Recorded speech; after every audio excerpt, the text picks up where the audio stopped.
everyone. Today we will see derivation of demand curve from indifference curve analysis.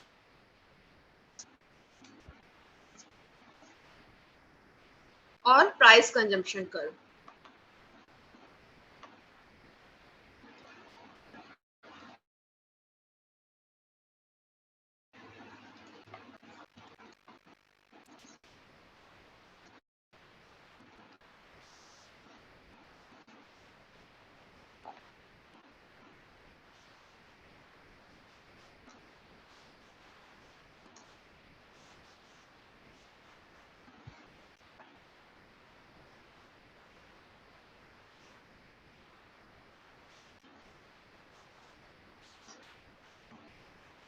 Derivation of demand curve from indifference curve analysis. उदासीनता वक्र विश्लेषण की सहायता से मांग वक्र को निकालना, या हम कह सकते हैं इसको डिराइवेशन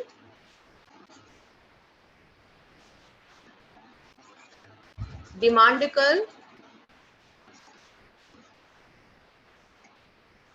फ्रॉम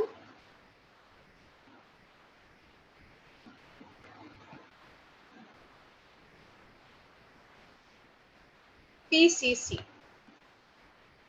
कीमत उपभोग वक्र की सहायता से मांग वक्र निकालना. कीमत इंडिफरेंस कर्व एनालिसिस कहने का भी मतलब क्या होता है कि हम उसमें भी पीसीसी का ही यूज करते हैं, प्राइस कंजम्पशन कर्व का ही यूज करते हैं. तो हम इंडिफरेंस कर्व एनालिसिस कहें या फिर हम कहें प्राइस कंजम्पशन कर्व की सहायता से मांग वक्र को निकालना.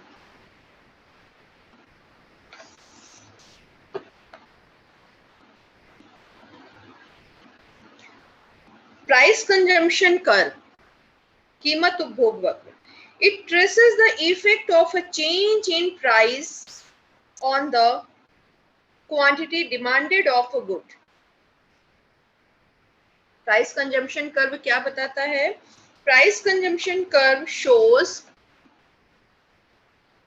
the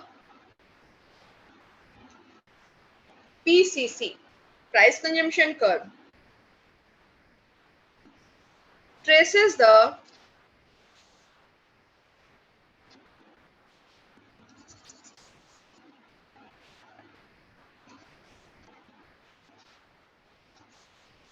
effect of a change in price on the quantity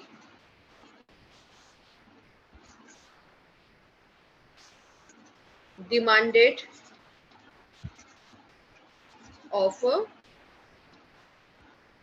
good. किसी एक वस्तु की कीमत में परिवर्तन होने पर उसकी मांग पर क्या इफेक्ट आता है, इसे ही प्राइस कंजम्पशन कर्व भी बताता है या ट्रेस आउट करता है.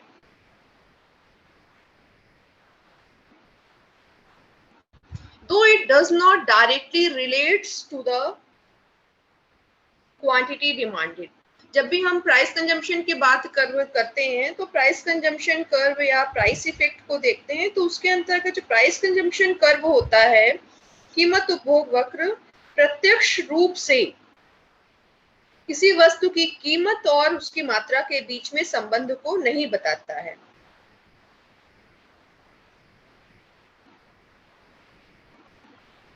लेकिन दूसरी ओर यदि हम बात करते हैं, डिमांड कर्व की बात करते हैं, मांग वक्र की बात करते हैं, तो demand curve explains the direct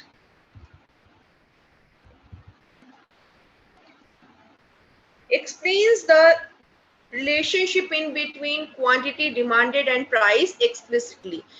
दोनों के बीच में प्रत्यक्ष रूप से संबंध की व्याख्या करता है कि कीमत में परिवर्तन होने पर मांग पर क्या इफेक्ट आता है. इसकी व्याख्या जो है मांग वक्र में स्पष्ट रूप से की जाती है.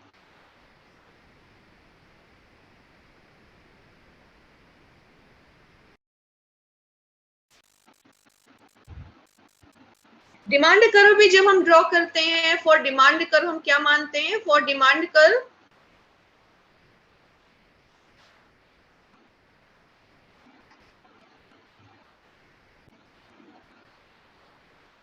डिमांड कर्व बताता है कि how much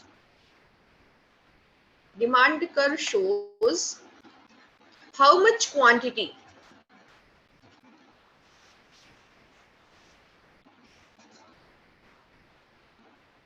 of a good will be purchased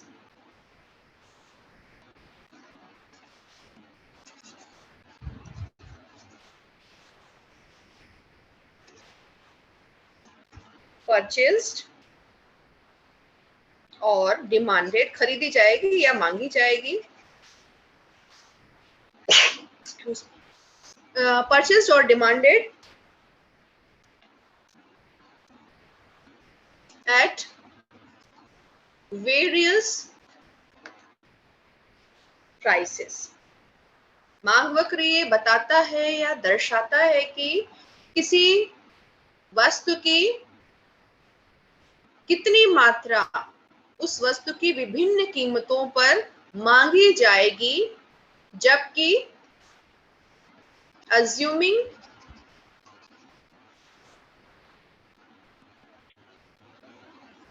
that taste, preference,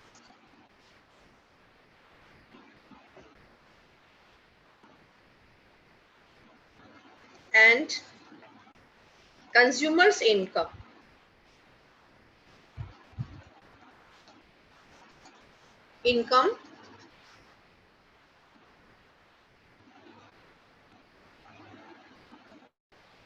as well as price of all related goods remain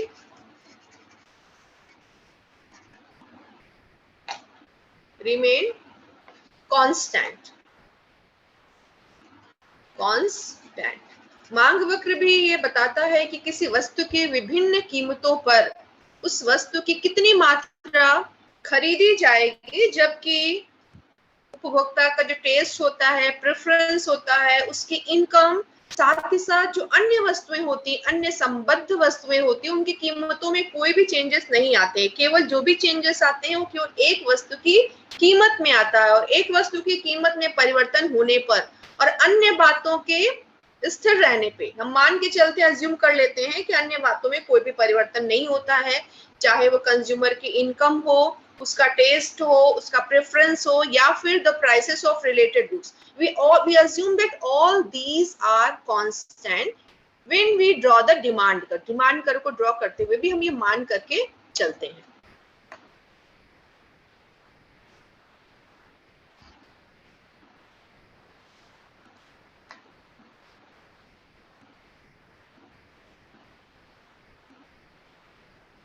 So therefore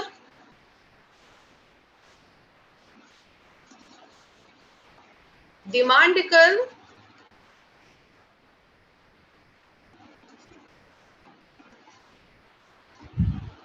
shows explicit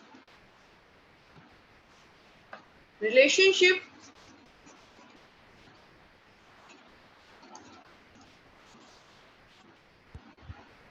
between price and quantity। इस प्रकार से हम कह सकते हैं कि मांग वक्र वस्तु की कीमत और उसकी मात्रा के बीच में स्पष्ट संबंध को दर्शाता है।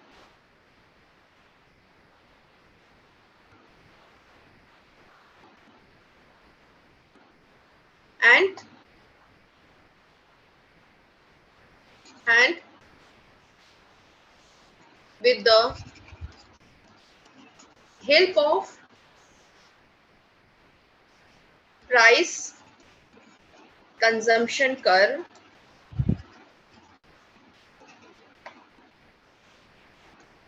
Price consumption curve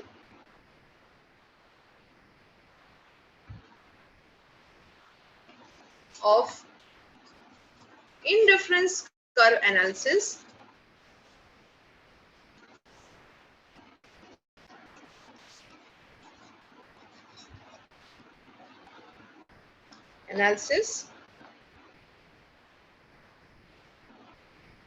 demand curve can be derived.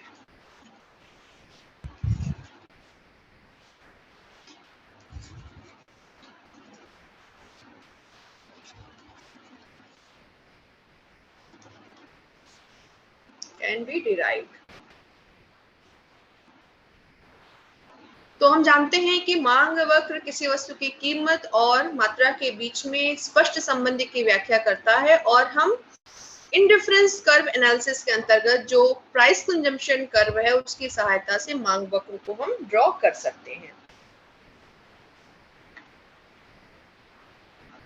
क्योंकि कीमत उपभोग वक्र प्राइस कंजम्पशन कर्व भी ये बताता है कि what effect it will be there on consumers purchases when the price of a commodity changes, given the taste, preference, income and price of related good as constant. ये भी यही बताता है कि कीमत प्रभाव या कीमत उपभोग वक्र की सहायता से भी हम ये देखते हैं कि जब किसी वस्तु की कीमत में परिवर्तन होता है तो वस्तु की मांग पर क्या प्रभाव पड़ता है, जबकि उपभोक्ता की आय में कोई परिवर्तन नहीं होता, उसके टेस्ट में कोई परिवर्तन नहीं होता है, उसके प्रेफरेंसेस में कोई भी चेंजेस नहीं आते हैं, और साथ ही साथ जो प्राइस ऑफ रिलेटेड गुड्स होते हैं उसमें भी कोई भी चेंजेस नहीं आते हैं।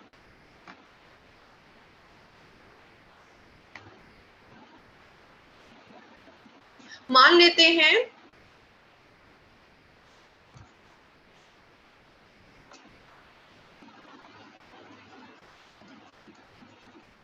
इनकम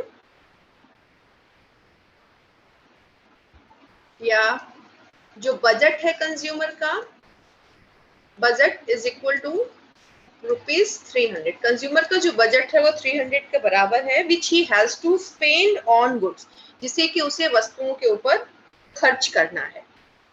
300 का बजट है, उसे दो वस्तुओं पे खर्च करना है या वस्तु के ऊपर खर्च करना है, which he has to spend on goods.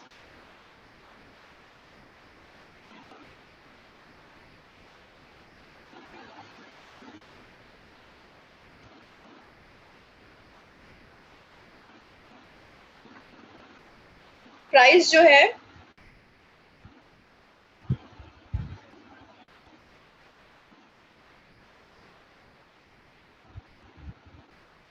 Price यदि x का पहले ले लेते हैं, price of x is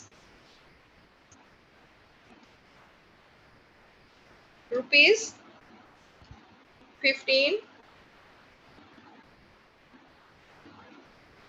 per unit.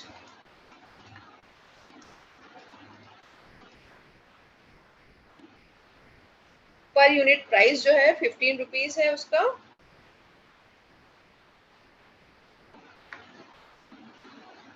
बाद में प्राइस ऑफ एक्स फॉल करता है और हो जाता है ₹10 पर यूनिट।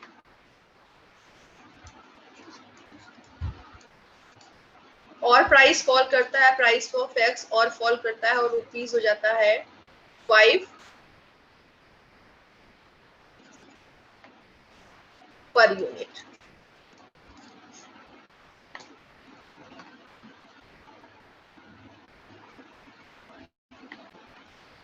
इसको हम लोग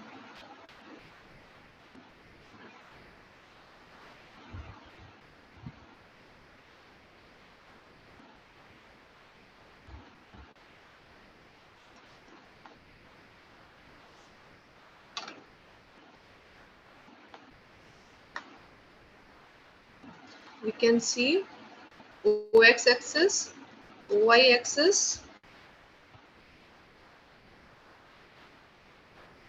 यहाँ पे तुम्हें पता ही है x एक्सिस पे हम हमेशा ही गुड x को शो करते हैं और y के ऊपर हम लोग क्या शो करेंगे, यहाँ पे जब हम प्राइस कंजम्पशन कर्व की सहायता से डिमांड कर्व को ड्रॉ करेंगे तो यहाँ पे हम y कमोडिटी को नहीं शो करेंगे y एक्सिस पे, बट हम मेजर करेंगे, मनी को यहाँ पे दिखाएंगे, जो बजट है या मनी है उसको दिखाएंगे।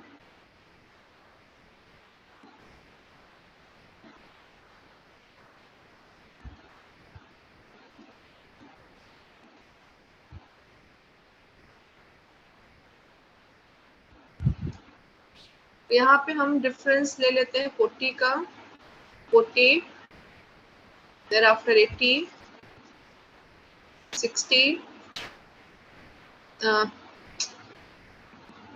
120 ना, ये होना चाहिए 120,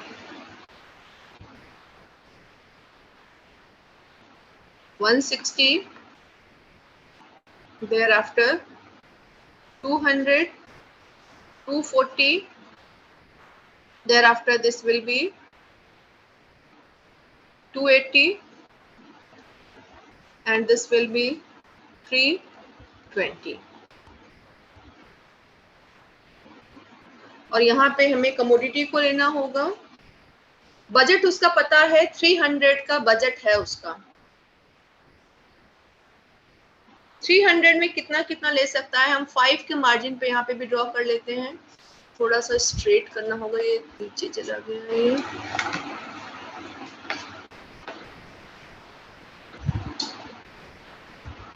ठीक है, तो ये हमने मान लिया 5, ये 10, ये 15, ये 20, यहाँ पे 25, 30, यहाँ पे 35, यहाँ पे 40, 45, thereafter 50।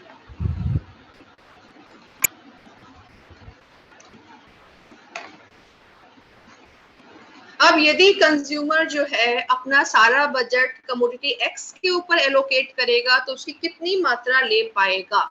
यदि कंज्यूमर अपना सारा बजट कमोडिटी एक्स के ऊपर लगाता है तो वो एक्स की कितनी मात्रा लेगा, तो he can have 20 units of x, यहाँ तक ले पाएगा, 20 यूनिट्स तक ले पाएगा।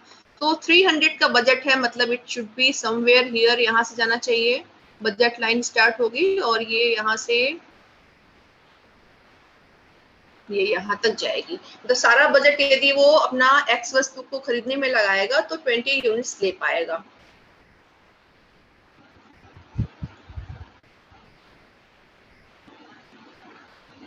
यदि प्राइस ऑफ एक्स जो है फॉल करेगा, 10 रुपीज पे आ जाएगा, तो वो कितनी मात्रा ले पाएगा। सारा बजट यदि एक्स के ऊपर लगाएगा तो 30 यूनिट्स को ले पाएगा। यहाँ पे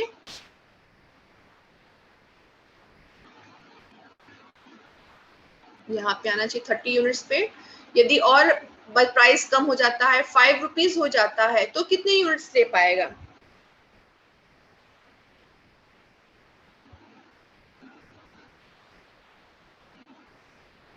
फाइव नहीं कर देते, इसको हम कम कर देते हैं क्योंकि हमने और नहीं लिया, इसको 7.5 मान लेते हैं कि प्राइस यदि एक्स का फॉल और होकर के 7.5 हो जाता है। 7.5 होने का मतलब है कि वो ले पाएगा 40 यूनिट्स ले पाएगा कमोडिटी एक्स के ऊपर सारा बजट एलोकेट करने के बाद में वो 40 यूनिट्स इसकी ले पाएगा when he allocates all his budget on commodity X।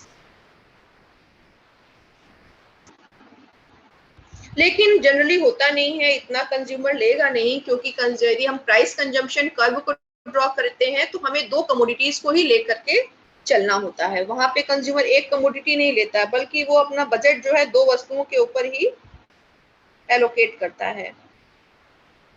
और यदि घट जाएगा, यदि और प्राइस मान लीजिए घट करके हो जाता है,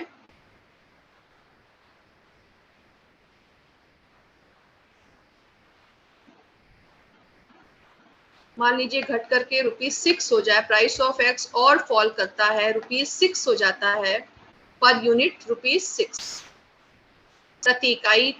जो एक्स वस्तु है उसकी कीमत जो है 6 रुपीज हो जाती है, 6 रुपए हो जाती है, तो वो ले पाएगा। In that case he can have 50 units, यदि वो अपना सारा बजट जो है एक्स के परचेजिंग में एलोकेट करेगा तो यहाँ तक ले पाएगा। लेकिन प्राइस कंजम्पशन कर्व है तो यहाँ पे वो इस पूरा बजट इसके ऊपर एलोकेट नहीं करेगा, बल्कि कुछ न कुछ वो यूनिट जो है एक्स की और वाई की भी खरीदता है। तो प्राइस कंजम्पशन कर्व हमारा जो होगा वो बिल्कुल नीचे की ओर जाता हुआ नहीं होगा, बल्कि ऐसे होगा हमारा।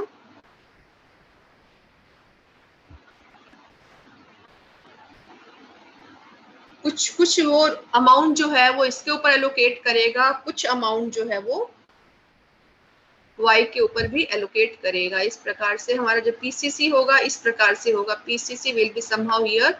और पीसीसी कैसे मिलता है, तो हमारा जो इक्विलिब्रियम पॉइंट्स होते हैं पीसीसी और बजट लाइन के, उनको कंबाइन करने के बाद हमें ये मिलता है। तो ये हमें पता है, तो ये हमारा इस प्रकार से पीसीसी होगा A B C and D. These are IC1, IC2, IC3, IC4 और ये बजट लाइन हमारी डिफरेंट बजट लाइन थी। हम ये इसको P कह दें तो ये हो गया P, PQ1, PQ2, PQ3, PQ4। चाहे तो नीचे लिख सकते थे, यहाँ पे हमने नंबर्स लिख दिए, इसलिए यहाँ पे नहीं लिख रहे हैं। तो डिफरेंट बजट लाइन थी और जो इन डिफरेंट बजट लाइन के ऊपर जो इक्विलिब्रियम फॉर्म हो रहा है वो हो रहा है ए बी सी और डी पॉइंट्स के ऊपर जो है कंज्यूमर का इक्विलिब्रियम जो है वो फॉर्म होता है। तो इनिशियल इक्विलिब्रियम पॉइंट ए के ऊपर फॉर्म होता है,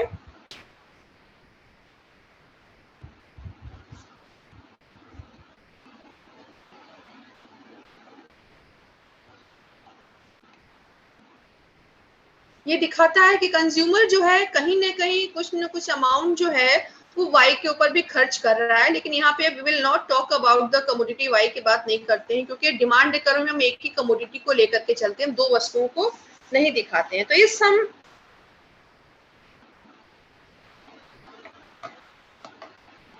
पीसीसी जहां पे हमने ड्रॉ की उसी के नीचे अब हम ड्रॉ करेंगे demand curve with the help of PCC.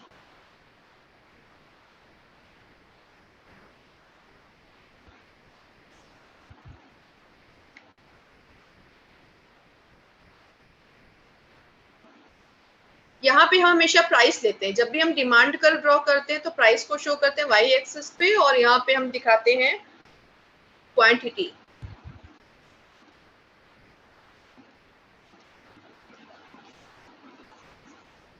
Quantity of good x को ही लेते हैं दोनों जगह पे एक्स एक्सिस पे। और यहाँ पे पहले जो प्राइस था वो कितना था, 15 रुपीज प्राइस थे। इसकी सहायता से हमें नीचे जाना होगा, ये यहाँ से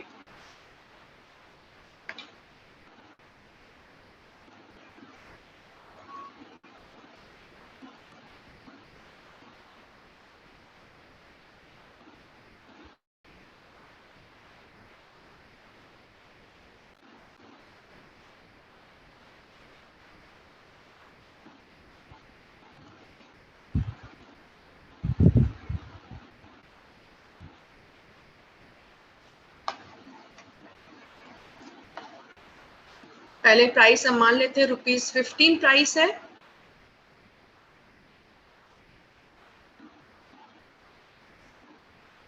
फिर देयर आफ्टर ₹10 हो जाता है।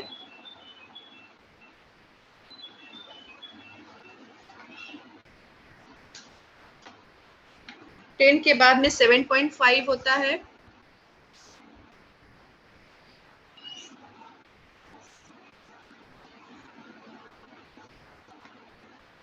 ये हो जाता है 7.5 और फिर जाकर के ये 6 हो जाता है।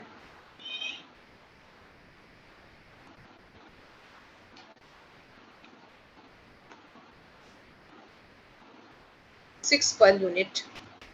तो ये परचेज जो कंज्यूमर कर रहा है वो ए कमोडिटी, बी, सी और ये डी करता है। यदि इन सारे कॉम्बिनेशंस ए, इसको हम चेंज कर देते हैं, मान लेते हैं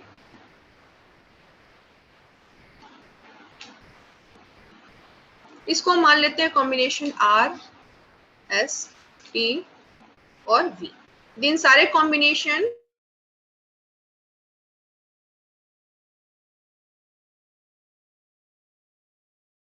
को मिला देते हैं तो हमें मिल जाता है हमारा एक डीडी है जो डाउनवर्ड स्लोपिंग है।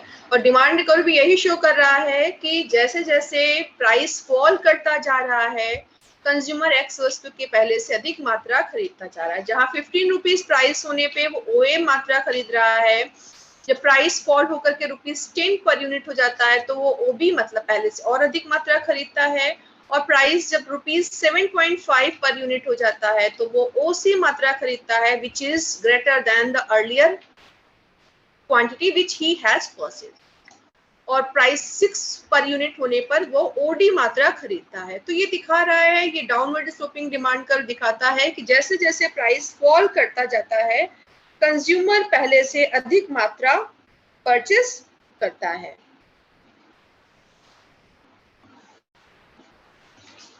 तो ये आपका था the relationship in between derivation of demand curve through price consumption curve. Price consumption curve भी आपका यही दिखा रहा था कि जब प्राइस अधिक था, यहाँ पे 15 रुपीज पर यूनिट था तो कंज्यूमर पहले से इतनी मात्रा खरीद रहा था, यहाँ तक खरीद रहा था। जब प्राइस घट करके 10 रुपीज होता है एक्स वस्तु का तो वो इतनी मात्रा खरीदता है। जब प्राइस और फॉल करता है तो इतनी मात्रा खरीदता है और ज्यादा प्राइस फॉल होने पे वो एक्स वस्तु की पहले से अधिक मात्रा खरीदता है। तो ये क्लियर हो गया है, चाहे प्राइस इफेक्ट हो या डिमांड कर्व हो, दोनों में ही ये मान करके चलते हैं कि यदि अन्य बातें समान रहती हैं, assuming other things as constant like taste, preference, income and price of related goods as constant, if there will be any change in price of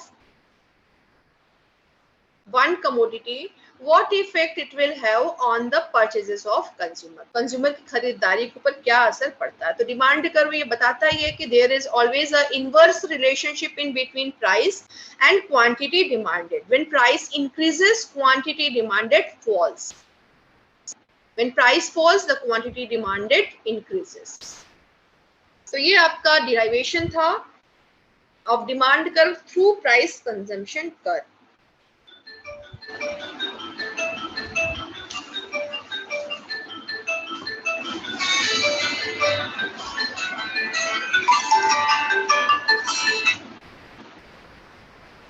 अब हम देखेंगे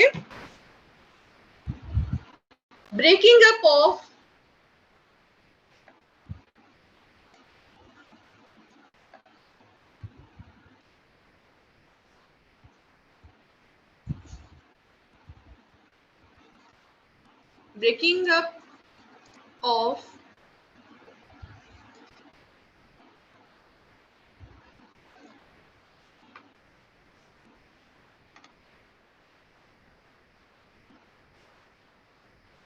price effect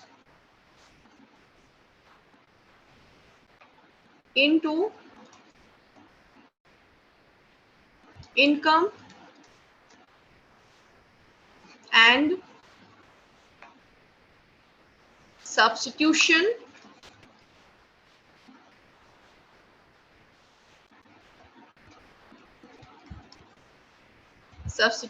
effect.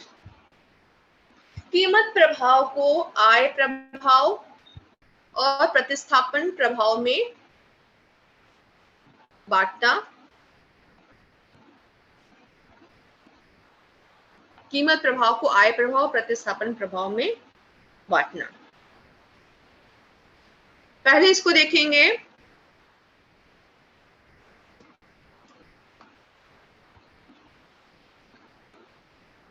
Through compensating variation.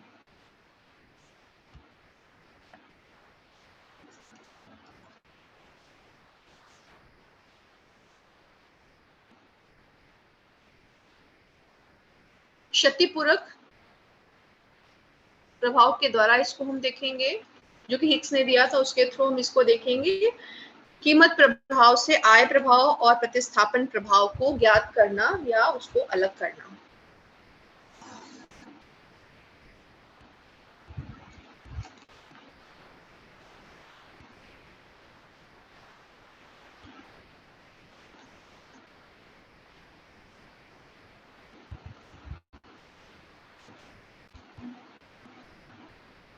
इसमें हम ये भी लिख सकते हैं, यहाँ पे कॉम्पनसेटिंग वेरिएशन इन इनकम भी लिख सकते हैं, क्योंकि आय में क्षतिपूरक परिवर्तन ही होता है कॉम्पनसेटिंग वेरिएशन इन इनकम। आय में क्षतिपूरक परिवर्तन के द्वारा इसको देखना।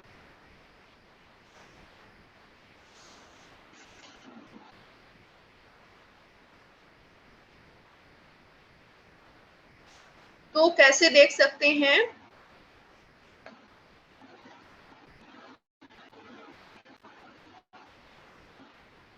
मान लीजिए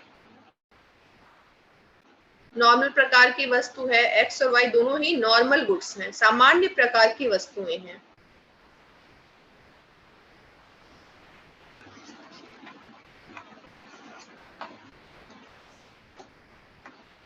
Here we will show good y and horizontal axis we show good x.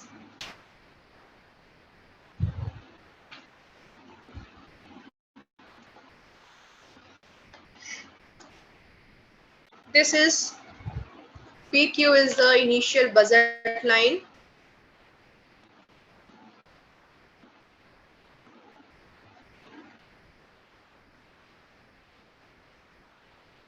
Where consumers equilibrium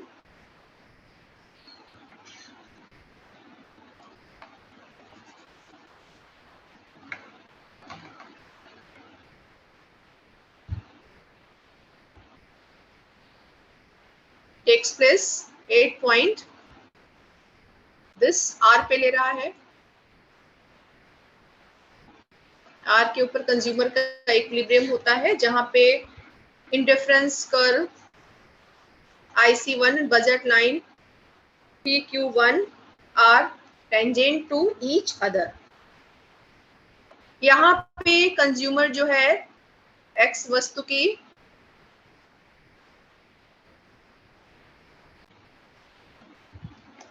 OA मात्रा परचेस करता है, Y वस्तु की OR मात्रा RA मात्रा परचेस करता है। ये मतलब इतनी मात्रा परचेस कर रहा है, X की इतनी मात्रा परचेस कर रहा है और Y की कितनी परचेस कर रहा है, तो ये जो वर्टिकल है ये आपका ये RA, ये आपका, ठीक है, ये इतनी मात्रा परचेस करता है। Now suppose the price of X false.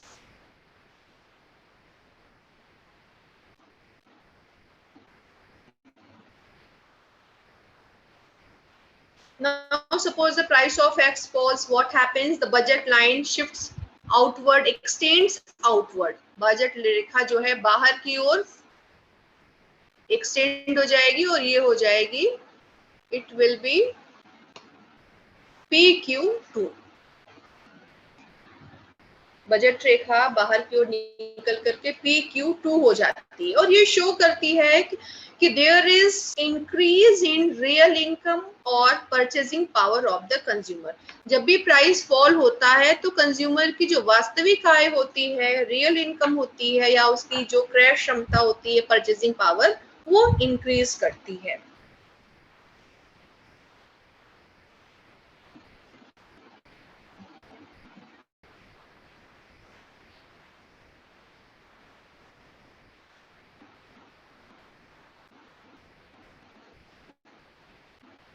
इसका मतलब क्या है? Now consumer is able to purchase more of both the goods with his given income. उसकी गिवन मॉनेटरी इनकम में कोई भी चेंज नहीं हुआ है, जो भी चेंजेस हुए उसके रियल इनकम में चेंजेस हुए हैं। तो PQ2 ये बताती है कि कंज्यूमर अब पहले से अधिक मात्रा में दोनों ही वस्तुओं को परचेस कर सकता है।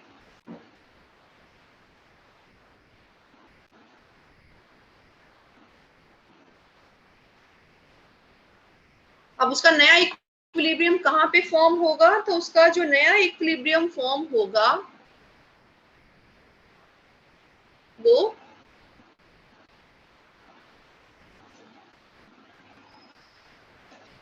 इसके ऊपर फॉर्म होता है, PQ2 के ऊपर होगा, जहां पे इन डिफरेंस कर्व IC2 और बजट रेखा PQ2 एक दूसरे के टेंजेंट होते हैं। नया इक्विलिब्रियम जो यहाँ पे फॉर्म होता है। एट दिस पॉइंट कंज्यूमर पर कितना क्या परचेस कर रहा है? कंज्यूमर जो है X वस्तु की पहले से अधिक मात्रा परचेस कर रहा है पहले से अधिक मात्रा एक्स वस्तु की परचेस कर रहा है, वो परचेस कर रहा है OB of X and SB of Y. Y वस्तु की पहले से कम मात्रा परचेस करेगा क्योंकि वाई वस्तु जो है वो उसकी कीमत इससे रहने पे भी संभव उसे वो महंगी लगी, तो वाई वस्तु की पहले से कम मात्रा परचेस करेगा और एक्स वस्तु की पहले से अधिक मात्रा परचेस करता है। तो जो इसका ये मूवमेंट है, यहां से यहां जो जाना है, आर से जो एस की ओर जो उसका गमन है,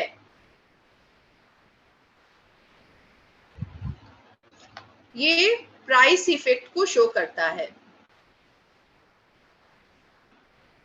ठीक है, द मूवमेंट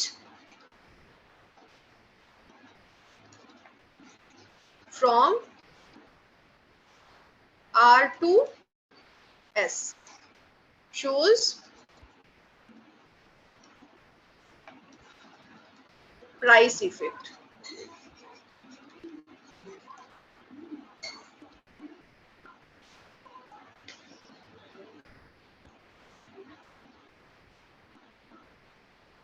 अब मान लीजिए कि कंज्यूमर से उस बढ़ी हुई इनकम को ले लिया जाता।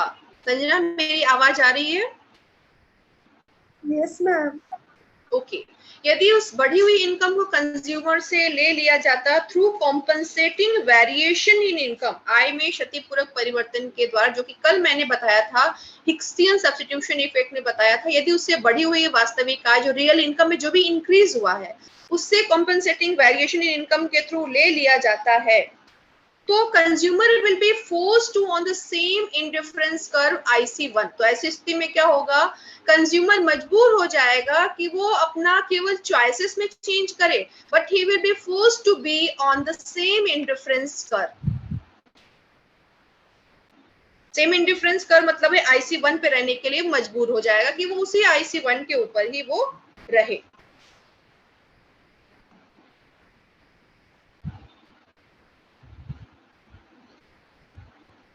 और यहाँ पे क्या होगा, इसके लिए क्या करना होगा, एक नई बजट रेखा ड्रॉ करनी होगी जो कि इसके टेंजेंट होनी चाहिए, IC1 की टेंजेंट होनी चाहिए।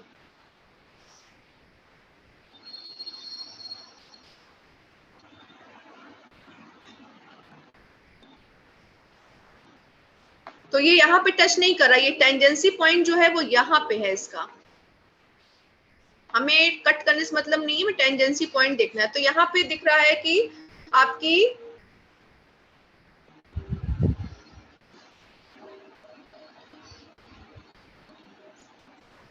ये यहाँ पे होगा, टेंजेंसी पॉइंट यहाँ पे होगा।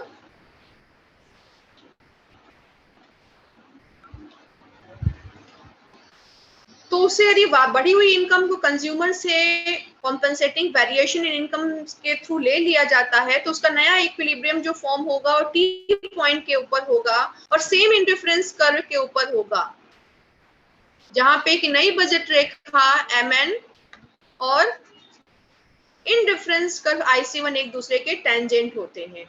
और यहाँ पे कंज्यूमर जो है वो क्या करेगा, एक्स वस्तु की पहले से अधिक मात्रा खरीदेगा और वाई वस्तु की पहले से कम मात्रा खरीद रहा है, जो कि प्राइस इफेक्ट में ज्यादा खरीद रहा था, लेकिन यहाँ पे क्या कर रहा है, वो कम मात्रा खरीद पा रहा है क्योंकि जो बढ़ी हुई इनकम थी, रियल इनकम में जो इंक्रीज हुआ था वो उससे वापस ले लिया जा रहा है। सो आर से टी की ओर जो मूवमेंट है, आर से टी की ओर जो मूवमेंट है, ये उसका सब्स्टिट्यूशन इफेक्ट को शो करता है।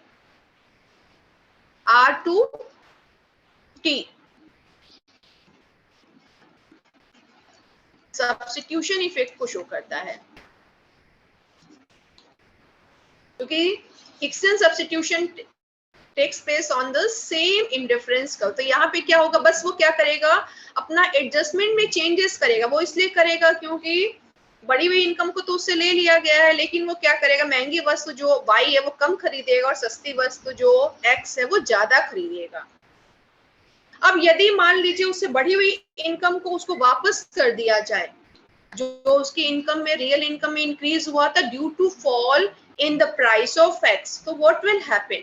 So the consumer will move from T point to S point. यदि उसको हम दे दे कि तुम्हारा जो पैसे जो बच रहे हैं वो 50 रुपए, वो उसको वापस कर देते हैं, जो भी पैसे बच रहे हैं तो उसको वापस कर देंगे, तो यहाँ पे नहीं होगा बस, बल्कि क्या होगा, नए इंडिफरेंस कर्व नए इक्विलिब्रियम पॉइंट पे चला जाएगा और उसका इक्विलिब्रियम जो है एस पॉइंट के ऊपर फॉर्म होगा और वो पहले से अधिक मात्रा में दोनों ही वस्तुओं को खरीद रहा है। इन दैट केस वो क्या करता है, दोनों ही वस्तुओं की पहले से अधिक मात्रा खरीदता है। यहाँ की तुलना में टी पॉइंट की तुलना में टी पॉइंट के ऊपर वो एक्स वस्तु की ओसी मात्रा ले रहा था और वाई वस्तु की टीसी मात्रा ले रहा था, which was less in comparison to earlier. जो हमने देखा था कीमत प्रभाव की तुलना में ये इसमें कम दिख रहा था, सब्स्टिट्यूशन इफेक्ट में ये कम हो जाए, दोनों ही वस्तुओं कम मात्रा ले पा रहा था। तो यदि हम उसे रियल इनकम जो हुई इंक्रीज की उसको वापस कर देंगे तो वो यहाँ से चला जाएगा, एस बिंदु की ओर चला जाएगा। तो जो मूवमेंट होता है आर से एस, टी से एस की ओर जो जाना है वो उसका आय प्रभाव है, इनकम इफेक्ट है। इनकम इफेक्ट का मतलब क्या होता है कि इनकम बढ़ गई। इनकम बढ़ने का मतलब है कंज्यूमर दोनों ही वस्तुओं की पहले से अधिक मात्रा को खरीदता है। तो जो मूवमेंट है T to S is income effect. तो यहाँ आप देख सकते हैं कि प्राइस इफेक्ट के अंतर्गत ही सब्स्टिट्यूशन इफेक्ट भी छुपा हुआ है और इनकम इफेक्ट भी छुपा हुआ है, जिसको हमने पहले नहीं देखा था। पहले हमने या तो सब्स्टिट्यूशन इफेक्ट को ही देखा था या फिर हमने इनकम इफेक्ट को स्टडी किया था या फिर प्राइस इफेक्ट को ही देखा था। तो ये आपका होता है breaking up price effect into substitution effect and income effect. तो हम कह सकते हैं price effect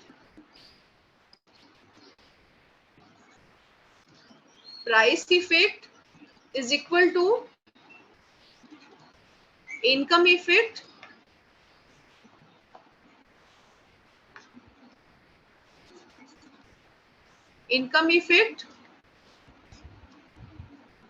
plus substitution effect।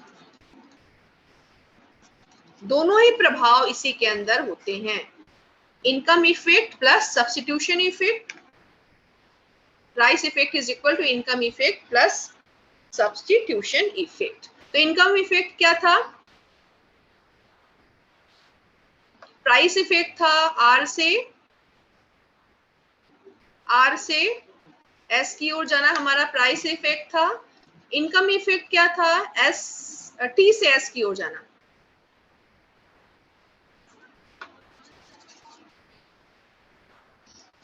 T से एस की ओर जाना हमारा इनकम इफेक्ट था और सब्स्टिट्यूशन इफेक्ट क्या था, आर से टी की ओर जो हमारा मूवमेंट था ये हमारा सब्स्टिट्यूशन इफेक्ट था।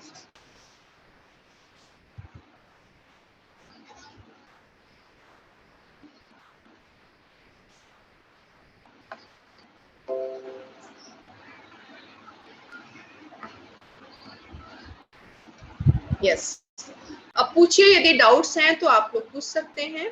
क्या समझ में आया, क्या नहीं समझ में आया?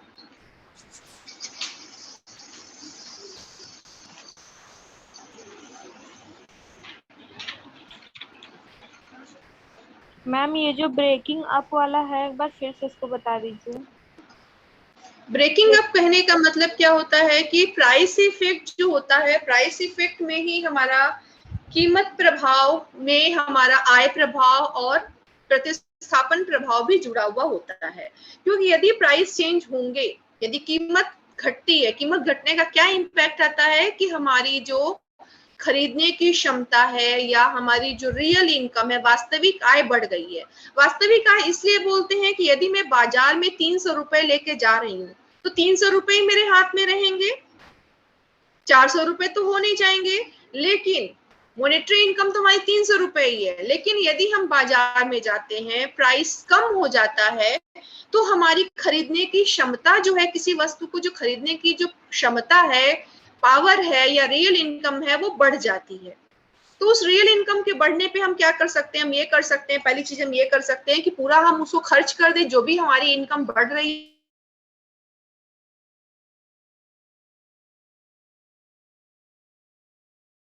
है उसको हम पूरी तरह से खर्च, हम लोग अपने पास में रख लें, उसको हम खर्च ना करें, बिना उसको खर्च करते हुए हम अपने परचेजिंग में चेंजेस करें।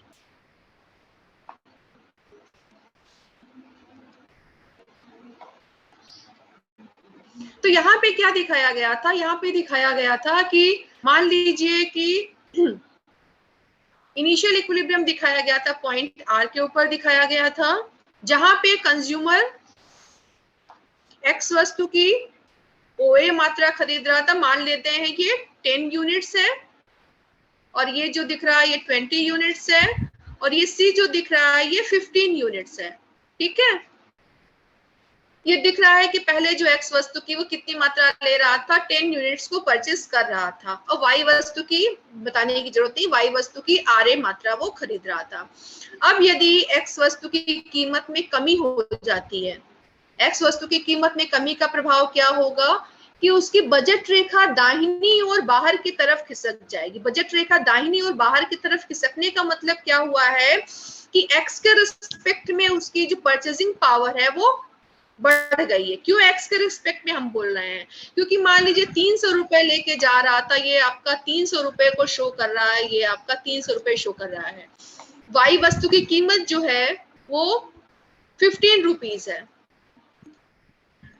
15 रुपीज पर यूनिट है, तो वाई वस्तु की कितनी मात्रा ले पाएगा, बोलिए। यदि वाई वस्तु की कीमत जो है 20 रुपीज है, तो 300 डिवाइडेड बाई 15 कितना होता है, 20 यूनिट्स ले पाएगा। लेकिन यदि वो बाजार जाता है और उसे पता चलता है एक्स वस्तु जो उसने सोचा था 10 रुपए की कीमत सोची थी, मान लीजिए उसे 5 रुपए में ही मिल जाती है, 10 रुपीज वो सोच गया था और उसको वो मिल जाती है ₹5 रुपीज में ही मिल जाती है। 10 रुपीज जब यदि होती है फॉर एक्स के लिए हम बता रहे हैं, 10 रुपीज यदि कीमत होती, प्राइस ऑफ एक्स यदि 10 पर यूनिट होता, तो कितनी ले पाता वो 300 में, हम 30 यूनिट्स ले पाता। अब मान लीजिए वो बाजार जाता है और उसे पता चलता है कि प्राइस ऑफ एक्स जो है वो घट गया है और वो हो गया है 7.5 हो गया, तो कितना ले पाएगा, 300 डिवाइडेड बाई 7.5 कितना ले पाएगा, 40 ले पाएगा। Yes ma'am. एक्स वस्तु कितनी पहले से अधिक मात्रा ले सकता है,